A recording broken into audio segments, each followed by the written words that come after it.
میگویم با شما بینندگان عزیز شبکه سفینه. این برنامه خونه تاجیکستان است و امروز ما قرار داریم در خانه اپای زیاده و همچنین حضور دارند خب دوستی نزدیک اپای زیاده، اپای منوره. امروز یک خوراک خیلی بالذت ایدانه آماده میکنند. انیکتر از خودشون میگوید. بار دیگر سلام علیکم.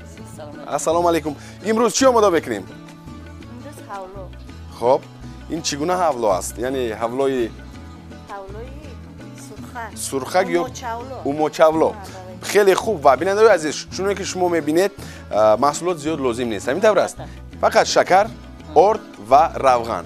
اکنون چگونه آماده میکنند؟ چگونه خب آماده میشود این خوراک؟ حتما که شبکه سفینه رو ترک نکنید. در این برنامه شما خواهید دید. بینندگان عزیز بعد از چند لحظه برمیگردیم و آغاز میگردد آماده نمودن حلوای سرخک یا به قول دیگر اوموچاولو. بعد از چند لحظه برمیگردیم. حاضر علوب کردیم در تگیدک. حاضر کن روغن رو میاندازیم. روغن که شیرین شد بعد روغن انداز.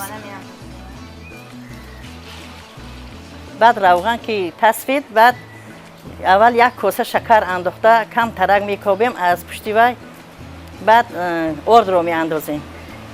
در همین وقتی عید رمضان که همه مسلمانان ما این عید رو قید میکنند، همین خیلی حلوای سفیدک، حلوای اوموچاولو، سمبوسه، هر خیلی چیزها، کلچه، همین خیلی چپاتی، همین خیلی چیزها رو آماده میکنیم برای روی دسترخوان عید رو پیشواز میگیریم. راست میگوید همین خیلی برای زندگی اول همین زنک وای میکنند. زن برای تربیت فرزند، برای پیشروی اویله. یک وی لهجوی تاجیکی است که مرد در بیرون زن در درون. برای و رول اساسی زن بازی میکند برای فرزندم، برای کل، برای جامعه، برای همش.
کسل جگر به فایده دارد میگن حولویا. برای منیم خون، کسل خون به جگر به فایده دارد میگن.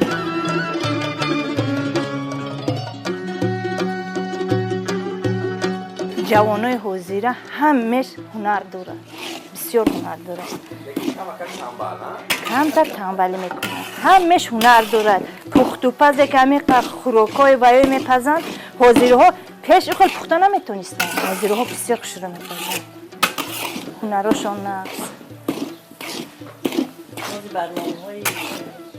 و کدبانو از همه آموزنده دخترها، نه برنامه های تلویزیون از همین ها دخترها می آموزن، هر مچه یاد میگیرن.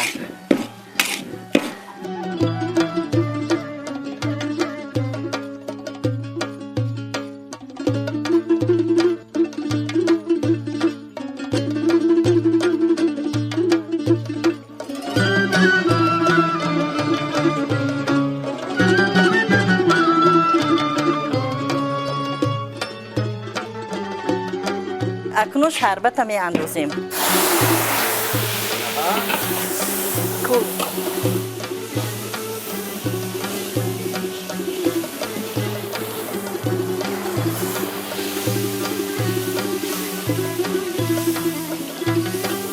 حاولو هم نازکی هست که اگر یک دم دیر کنی درم میگذاره. اگر بذارم تلخ مزه میشه. ما باوری دارم که از نوع تلخ مزه نیست. خیلی خوبه. انشالله.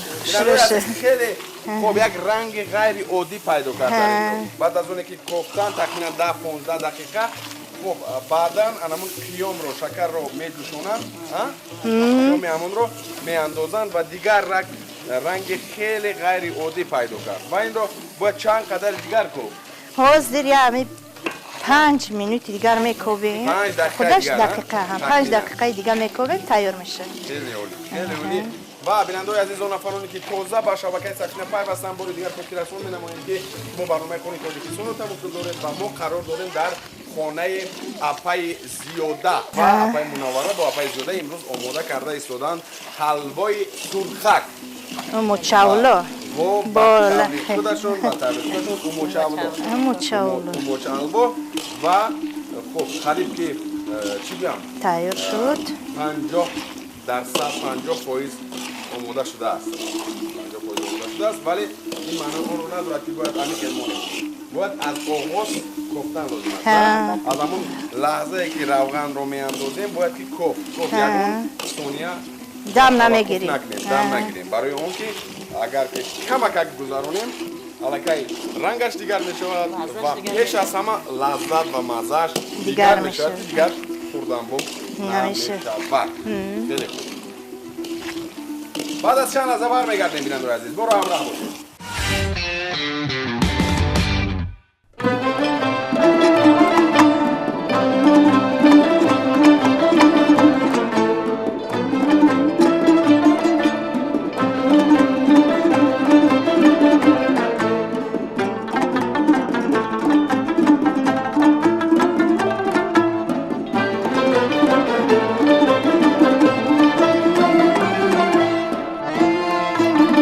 در روغن که شکر انداختی حالا همین خیلی رنگ میگیرد اگر شکر نه اندازی خیلی رنگ نمیگیرد سفیدچه میشه سفیدچه میمونه باید اینا کوی که آوش قاق شود همون هم وی انداختگی قاق شود این چند کمه ایستد بر اگر او داشته باشد بزه میشه آوش که قاق شد قریب 1 سال میستد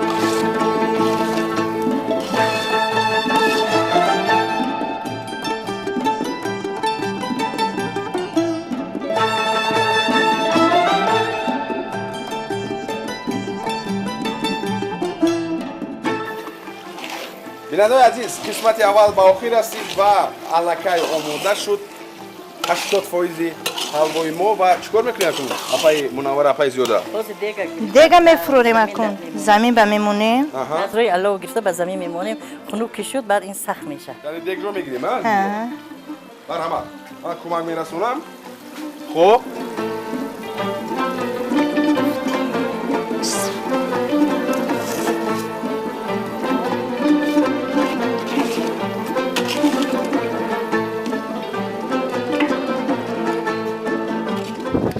نه حولای ما تیار شد فقط خنک شدنش نگاه میکنیم یعنی خنک شود خنک شود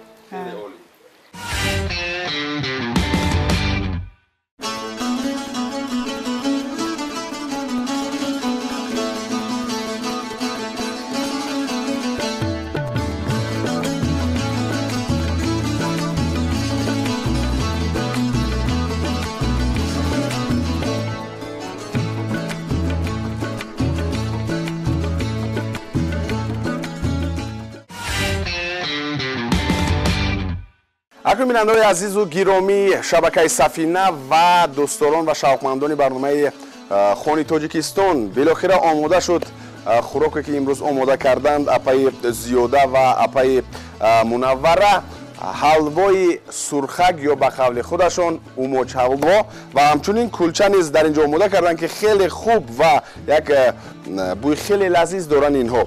من از هر دوی شما سپاس گذارم بسیار سپاس برای شما که یک خوراک خیلی با لذت ملی را آماده کردید و من فکر میکنم شما بیننده‌های عزیز نیز هر یکی شما در خانه‌تان چنین خوراک‌های ملی تاجیکی را آماده میکنید و به واسطه اهل و بیت خب اعضای عائله استعمال میکنند و حلاوت میبرند. همیشه در رشد احیای خوراک‌های ملی дар рушди ҳунарҳои мардумӣ, хӯрокҳои бисёр ҳам лазизи тоҷикӣ саҳми худро гузоред, бетараф набошед.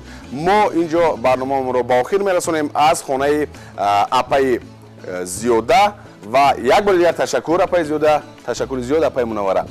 инҷо бошад барномаи навбатии Хуни Тоҷикистон ба охир мерасад. то дидори навбатӣ худ ва наздиконатонро эҳтиёт кунед.